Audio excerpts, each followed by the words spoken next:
तो दोस्तों आज के इस वीडियो के अंदर हम लोग बिल्कुल डिटेल्स में जानने वाले कि 2025 के अंदर कौन से ऐसे best small cap mutual fund है जिनके अंदर आपको इन्वेस्ट करना चाहिए और इन म्यूचुअल फंड के अंदर फ्यूचर्स में आपको अच्छी ग्रोथ अच्छे रिटर्न देखने को मिल सकते हैं। आज के इस वीडियो के अंदर हम लोग डिटेल्स में डिस्कस करेंगे, बट उसके पहले हम लोग समझ लेते हैं कि स्मॉल कैप कंपनीज क्या होती है, किस तरीके से ये काम करती है। उसके बाद मैं आपके साथ कुछ पैरामीटर डिस्कस करूंगा जिनके बिहार पे हमने इन म्यूचुअल फंड को चुना है और फ्यूचर्स में इनकी ग्रोथ कितनी रह सकती है। आज के इस वीडियो के अंदर हम लोग डिटेल्स में जानने वाले हैं। अभी दोस्तों आप में से काफी सारे लोगों ने ये सुना होगा कि भाई मैंने अपनी जो एसआईपी है वो स्मॉल कैप म्यूचुअल फंड के अंदर करी है और इसके अंदर मुझे अच्छे रिटर्न देखने को मिल रहे हैं, बट आप में से काफी कम लोगों को पता होगा कि स्मॉल कैप कंपनी क्या होती है और किस तरीके से काम करती है। दोस्तों अगर मैं स्मॉल कैप कंपनी की बात करूं तो ये कंपनियां काफी ज्यादा छोटी होती है। पहले ये कंपनियां एसएमई होती है, उसके बाद ये माइक्रो होती है, देन उसके बाद ये एसएमई कैटेगरी के अंदर लिस्ट हो जाती है, देन उसके बाद इनकी जो है जर्नी स्टार्ट हो जाती है। इनका जो मार्केट कैप है वो ऑलमोस्ट 5,000 करोड़ के नीचे रहता है। इन कंपनियों को स्मॉल कैप कंपनी बोला जाता है। इन कंपनियों के अंदर काफी ज्यादा रिस्क रहती है, बट इनके अंदर जो रिवॉर्ड रहते हैं वो भी काफी ज्यादा मिलते हैं। यानी कि मींस कहने का मतलब ये है कि आपको इन कंपनी के अंदर रिटर्न भी ज्यादा मिल सकते हैं और जो आपकी कैपिटल है वो भी काफी ज्यादा रिस्क पे रहती है। तो अगर आप अपनी कैपिटल के साथ थोड़ा सा रिस्क लेना चाहते और ज्यादा रिटर्न कमाना चाहते तो आपको इन टाइप की कंपनियों के अंदर इन्वेस्ट करना चाहिए। बट मैं आपको रिकमेंड करूंगा जो भी आपका स्मॉल कैप कंपनी का पोर्टफोलियो रहेगा अराउंड 20% से ज्यादा नहीं होना चाहिए। अगर आप 20% से ज्यादा इस टाइप की कंपनियों के अंदर इन्वेस्ट करते तो आप अपने पोर्टफोलियो को काफी ज्यादा रिस्क पे ले आते। तो अगर आप भी स्मॉल कैप म्यूचुअल फंड के अंदर इन्वेस्ट करने के बारे में सोच रहे हैं तो मैं आपको रिकमेंड करूंगा 20% से अबव आपका स्मॉल कैप पोर्टफोलियो नहीं होना चाहिए म्यूचुअल फंड सेगमेंट के अंदर। इसके साथ ही जो म्यूचुअल फंड की कंपनियां होती है उसके अंदर 2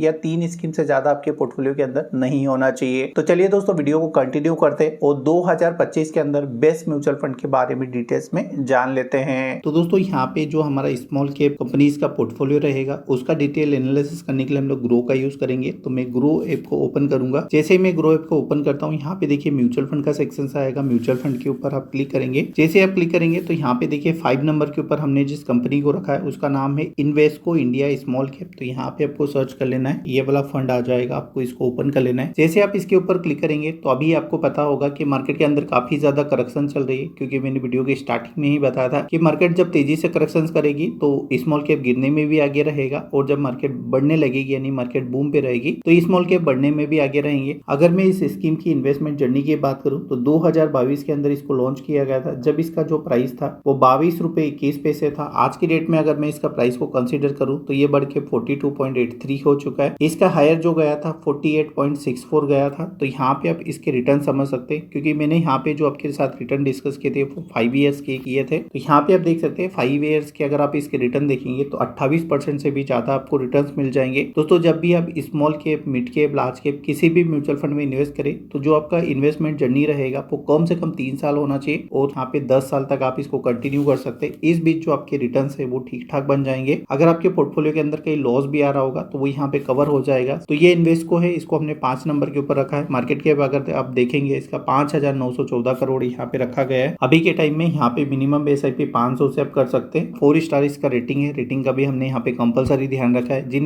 म्यूचुअल फंड कंपनीज की रेटिंग ज्यादा है उन्हीं कंपनीज को हमने यहाँ पे लिस्ट के अंदर रखा है। यहाँ पे अगर हम लोग होल्डिंग की बात करें तो 80 कंपनी को यहाँ पे देखिए कंसीडर किया गया है, देन उनके अंदर इन्वेस्टमेंट किया गया। आदित्य बिरला रिटेल, कल्याण ज्वेलर्स, 361, वेम, मल्टी कम्युनिटी एक्सचेंज जैसी कई कंपनियां आपको देखने को मिल जाएगी। यहाँ पे अगर आप इसका एक्सपेंस और एग्जिट लोड देखेंगे तो एक्सपेंस रेशो थोड़ा सा ज्यादा है, बट स्मॉल कैप कंपनी को मैनेज करने के लिए काफी स्किल फोर्स लगती है। तो अगर आपका एक्सपेंस रेशो ज्यादा रहेगा तो आप ये मान के चलिएगा जो आपकी इन्वेस्टमेंट रहेगी मेरे ख्याल से थोड़ी सी यहाँ पे सेफ रहने वाली है। यहाँ पे अगर हम लोग इस होल्डिंग के अंदर आते हैं और यहाँ पे हम नीचे आते हैं तो यहाँ पे देखिए हमें होल्डिंग एनालिसिस बताया जाता है। तो यहाँ पे मल्टी जो सेक्टर पिक किए गए, ज्यादातर कैपिटल गुड्स के अंदर इन्वेस्टमेंट किया गया है, उसके बाद फाइनेंशियल आ जाएगा, हेल्थ केयर आ जाएगा और यहाँ पे सर्विसेज सेक्टर है और उसके बाद यहाँ पे कई मल्टीपल सेक्टर है जो आपको देखने को मिल जाएंगे। पहली कंपनी हमने ये कंसिडर की थी। अभी हम लोग सेकंड कंपनी की बात करें, सेकंड नंबर के ऊपर हमने रखा है HDFC स्मॉल कैप को। जैसे हमने HDFC स्मॉल कैप सर्च किया तो यहाँ पे आप देख सकते हैं हम लोग इसके पैनल के ऊपर आ चुके हैं। यहाँ पे अगर आप देखेंगे तो ऑल टाइम के इसके रिटर्न 20% हमें देखने को मिल जाते हैं। यहाँ पे अगर मैं SIP की बात करूँ तो 100 रुपीज से मैं अपना SIP स्टार्ट कर सकता हूँ। उससे अपनी जो है इन्वेस्टमेंट की जर्नी को यहाँ पे कंटिन्यू कर सकता हूँ। यहाँ पे अगर मैं होल्डिंग की बात करूँ तो 86 होल्डिंग को यहाँ पे रखा गया है। यहाँ पे आप उन कंपनियों की तमाम कंपनियों के नाम देख सकते हैं। अगर आप होल्डिंग को एनालिसिस करने जाएंगे तो यहाँ पे आपको देखने को मिलेगा कि जो सबसे ज्यादा पैसा इन्वेस्ट किया गया है वो सर्विस सेक्टर के अंदर किया गया है, उसके बाद अदर्स के अंदर किया गया, हेल्थ के अंदर किया गया और कैपिटल गुड के अंदर किया गया। तो यहाँ पे आप इसके चार्ट के ऊपर क्लिक करके सारी चीजें यहाँ पे डिटेल्स में समझ सकते हैं। यहाँ पे अगर हम लोग आते हैं तो एक पोर्शन मिलता है एक्सपेंस रेशो और एग्जिट लोड। एक्सपेंस रेशो काफी ज्यादा है बट इसके कुछ पॉइंट है क्योंकि जो HDFC की MNC है उनका नाम काफी ज्यादा है और उनके पास जो स्किल फोर्स है वो काफी ज्यादा स्किल्ड है, जिसके कारण हमें यहाँ पे चार्जेस देने होते हैं। तो यहाँ पे इसके चार्जेस तो ज्यादा है बट अगर आप इसकी होल्डिंग वगैरह को सेल करने चाहेंगे तो इसके अंदर आप इजिली सेल कर पाएंगे और इसके अंदर आपको ट्रस्ट मिलेगा HDFC ग्रुप का। इसका सीधा सा मतलब है कि फ्यूचर्स में आपके साथ कोई भी स्कीम या फ्रॉड वगैरह नहीं होगा।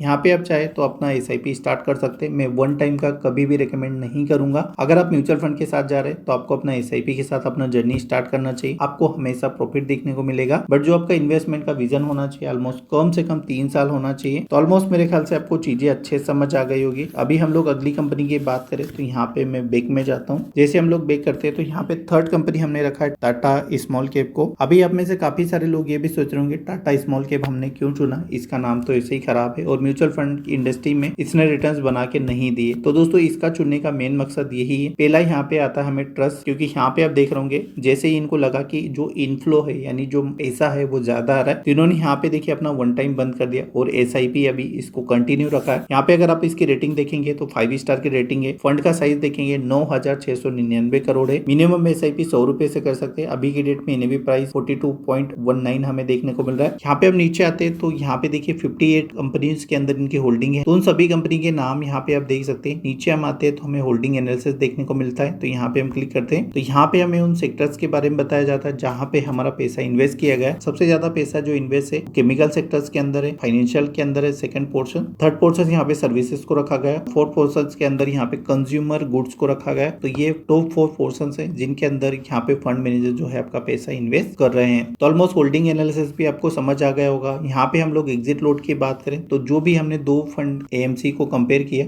उनसे इनका जो एग्जिट लोड है वो काफी ज्यादा कम है। देन दूसरा हमें यहाँ पे टाटा ग्रुप का ट्रस्ट भी मिल जाता है। अगर आप इस फंड के साथ जाना चाहे तो आप इसके साथ जा सकते हैं क्योंकि अभी के टाइम में यहाँ पे देखिए आपको काफी अच्छे डिस्काउंट देखने को मिल रहे हैं। तो ऑलमोस्ट सारी चीजें आपको अच्छे समझ आ गई होगी। अभी अगली कंपनी की बात करें तो यहाँ पे हमने एक मोस्ट पॉपुलर ग्रुप को रखा है जिसका नाम है निप्पॉन इंडिया। ठीक है, तो निप्पॉन इंडिया का अपने आप में नाम चलता है स्मॉल कैप कैटेगरी के अंदर। ये पहले नंबर 1 था बट अभी के टाइम में ये नहीं रहा। निप्पॉन की भी अच्छी बात है कि इन्होंने वन टाइम इन्वेस्टमेंट लेना बंद कर दिया। अभी के टाइम में इनके पास इनफ्लो ज्यादा है तो यहाँ पे ये अभी सिर्फ SIP कर रहे हैं। अभी के टाइम में जो NAV का प्राइस है 176.57 है। रेटिंग देखेंगे 5 स्टार की रेटिंग है। मिनिमम SIP 100 रुपीज है। अगर आप फंड का साइज देखेंगे इनका जो फंड साइज है वो काफी ज्यादा बड़ा है। 57,000 करोड़ का जो इनका अभी के टाइम में फंड साइज है। बट यहाँ पे थोड़ा नेगेटिव पॉइंट है कि जो इनकी होल्डिंग है वो काफी ज्यादा कंपनीज के अंदर है। 227 कंपनी है जिनके अंदर इन्होंने इन्वेस्टमेंट करके रखा है। तो ये थोड़ा सा रिस्की पैटर्न हो जाता है बट अलग अलग फंड मैनेजर्स की अलग अलग स्ट्रेटेजी होती है। इसके पीछे भी उनकी कोई स्ट्रेटेजी होगी इसलिए उन्होंने इन्वेस्ट किया। यहाँ पे अगर हम लोग होल्डिंग एनालिसिस के अंदर आते हैं तो यहाँ पे हमें वो सेक्टर बताए जाते हैं जिनके अंदर सबसे ज्यादा पैसा लगा हुआ है। तो अदर्स के अंदर आप देखेंगे तो 32% से ज्यादा, कैपिटल गुड्स के अंदर आप देखेंगे 20%, फाइनेंशियल 11 और सर्विसेज अगर आप देखेंगे तो 10% तक यहाँ पे इन्वेस्टमेंट किया गया है। यहाँ पे अगर हम नीचे आते हैं तो यहाँ पे अगर हम इसके एक्सपेंस रेशो देखेंगे तो एक्सपेंस रेशो इनका काफी कम है। अभी तक हमने जितने फंड देखे सबसे कम एक्सपेंस रेशो है बट अभी